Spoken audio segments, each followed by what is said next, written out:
bienvenue dans cette nouvelle vidéo de Paille. Aujourd'hui on va vous présenter un nouveau jeu qui vient d'arriver donc au catalogue Paille, le bordel temporel. Et puis donc je vous présente Mathias Olivier qui est l'auteur de ce jeu. Ce jeu qui va nous faire voyager un peu dans le futur, dans le présent. N'est-ce pas Olivier? Mathias, pardon, excuse-moi. Je vais te laisser te présenter, puis aussi nous parler d'Angel MJ, qui est l'illustrateur, qui n'est pas présent là avec nous aujourd'hui, mais c'est important de parler de lui aussi. Bonjour à tous, donc moi Mathias Olivier, 32 ans, et donc je suis les créateurs de ce beau bébé, le bordel temporel, et Angel MJ est l'illustrateur, le game designer de ce beau projet, hein, voilà, un jeu dans l'univers du Visiteur du Futur, donc une web série française créée par François Descraques, et donc il va y avoir un film qui va sortir prochainement au cinéma. Alors pourquoi tu as eu l'idée de travailler sur le sujet du Visiteur du Futur? Quel est le point de départ de ce jeu?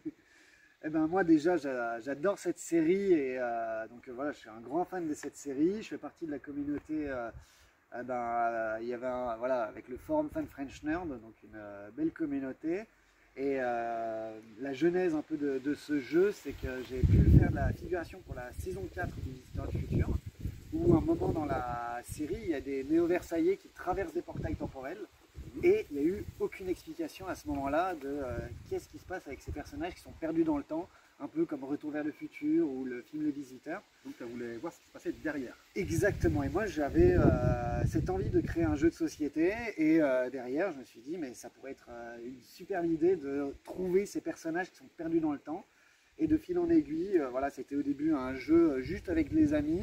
Et ils m'ont tous dit, mais ce jeu est vraiment intéressant, tu tiens quelque chose. Et donc je l'ai développé. Et par la suite, j'ai rencontré justement Angel MJ. Oui. C'est ça. Et donc j'ai connu à l'époque à Japan Expo pour ses créations qu'il faisait sur Internet. J'adorais son style graphique. Et donc je lui ai proposé, je lui ai dit, est-ce que tu veux te lancer sur ce projet fou? Et il m'a dit, banco, on y va. Et on a fusionné nos deux univers. En tout cas, graphiquement, c'est une belle réussite.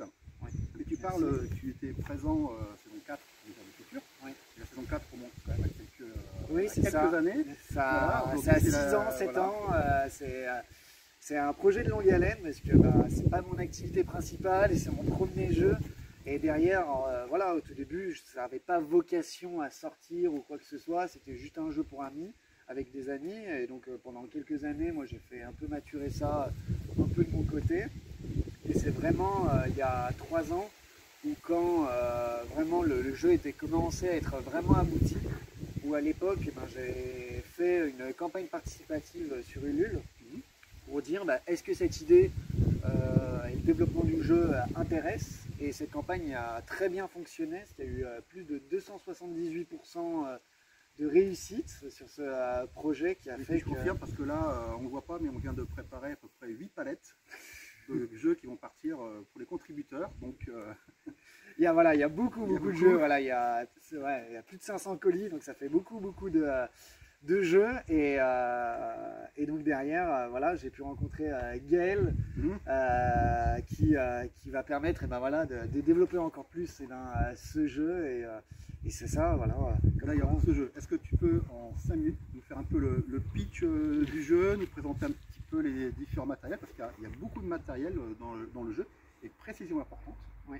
Le jeu est entièrement donc, fabriqué en France. Oui. Avec la collaboration de Ludotopia, je pense qu'on peut les citer, parce qu'il a fait un travail. Merci Quentin. Quentin a fait un travail énorme pour qu'on ait ce jeu à temps, et il a fait donc beaucoup de recherches. Il y a un jeu donc 100% fabriqué en France, c'était un point important pour toi, en plus la web série elle est 100% française aussi, donc on voulait vraiment mettre ça en avant. C'est ça, et même ce qu'on a pu faire lors de la fabrication, c'est aussi un jeu éco-responsable avec le moins de plastique possible, à la fois autour des cartes, à la fois sur la cale et sur les encres.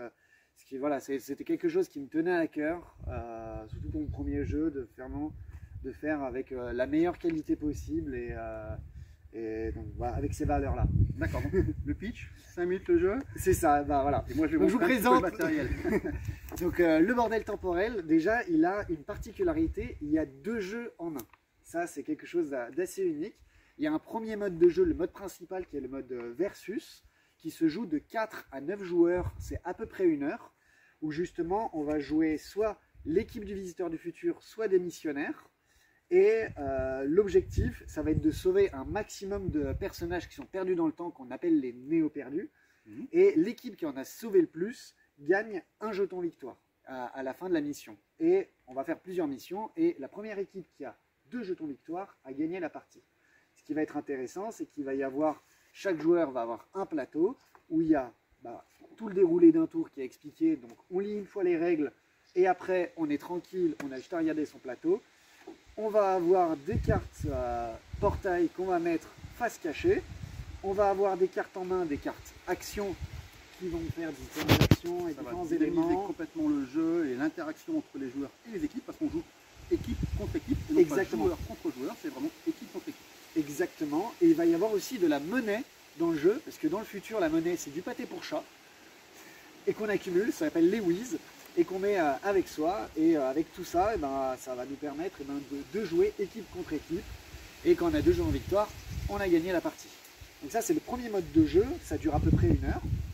Et après, l'autre particularité, c'est qu'avec le même contenu du jeu, on va pouvoir avoir un mode coopératif qui se joue de 1 à 4 joueurs, c'est à peu près 20 minutes, où là, l'objectif, ça va être de récupérer la machine temporelle avant que les Lombardi le récupèrent. Les Lombardi, ce sont des personnages qui vont jouer de manière automatique, c'est le jeu, ils vont jouer de manière automatique, et on peut jouer même seul jusqu'à 4, donc vraiment de 1 à 4, et on va accumuler donc justement des whiz, la monnaie du jeu, et dès qu'on a assez de monnaie qui est définie par ce jeton qui est le prix de la machine, on a gagné ou perdu si c'est eux qui la récupèrent avant nous et qui peuvent l'acheter. Voilà, on joue contre le jeu. C'est ça. Et là aussi, il y a un plateau dédié qui résume toutes les règles du jeu. Voilà, donc beaucoup de matériel au niveau du jeu. C'est ça. Donc, un jeu, on peut jouer de 1 à 9 joueurs.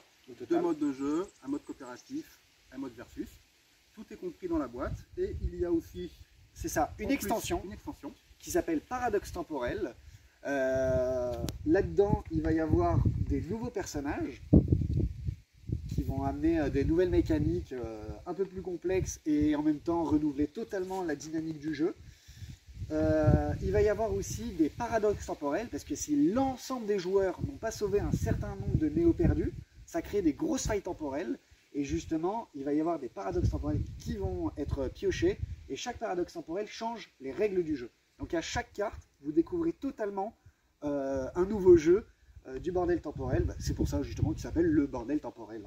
Ouais, ça porte bien son nom. Hein, les règles, elles peuvent changer. Exactement. Et ensuite, il va y avoir des whiz spécifiques qu'on appelle des surprises qui peuvent être joués à la fois dans le mode coopératif comme le mode versus, et qui vont avoir c'est des whiz qui vont avoir des pouvoirs et qui vont permettre justement d'avoir des petits retournements de situation. Pour résumer, c'est un peu un Mario Kart ou un Mario Party mais en jeu de société. On a beau avoir joué 10 000 fois au jeu comme la première fois, il y a beaucoup de retournements de situation. Beaucoup d'évolutions possibles au niveau c'est un jeu très progressif. Même dans le jeu de base, il y a plusieurs niveaux de jeu avec des cartes en plus qu'on peut rajouter dans le jeu. C'est ça. Pour avoir un jeu un peu plus dynamique et plus intéressant. C'est beaucoup de rejouabilité dans le jeu avec le jeu de base, il y a des cartes pour aller plus loin, et même si on veut aller encore plus loin, il y a l'extension. Donc vraiment de quoi s'amuser de nombreuses heures avec ses amis, ou si on est contre ses amis, perdre quelques amis aussi. Oh, c'est pas le but du jeu.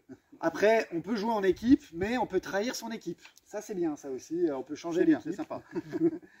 Donc voilà, le bordel temporel, donc un nouveau jeu qui arrive chez Paille Édition, donc avec Mathias Olivier, puis illustrateur donc AGLMJ.